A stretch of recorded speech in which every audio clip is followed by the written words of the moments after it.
Arestado ang isang lalaki matapos nitong paslangin ang kanyang sariling asawa sa barangay Pinaring, Sultan Kudarat, Maguindanao del Norte. Nito lamang ika-30 ng Nobyembre taong kasalukuyan.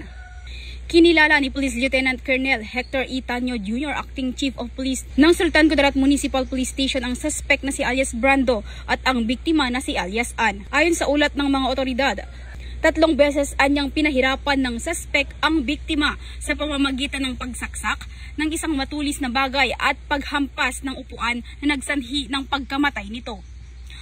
Rason ng suspect, may sakit umano siya sa pag-iisip na pabugso-bugsong sinusumpong at biglang nandidilim ang paligid dahilan ng nakagawa siya ng hindi naaayon sa normal niyang gawain. Ngunit kinumpirma rin ng suspect na minsan na siyang gumamit ng ipinagbabawal na gamot, ngunit halos 1 buwan na rin umano niyang itinigil. Huli na rin nakumpirmang nagdadalang tao pala ang naturang biktima.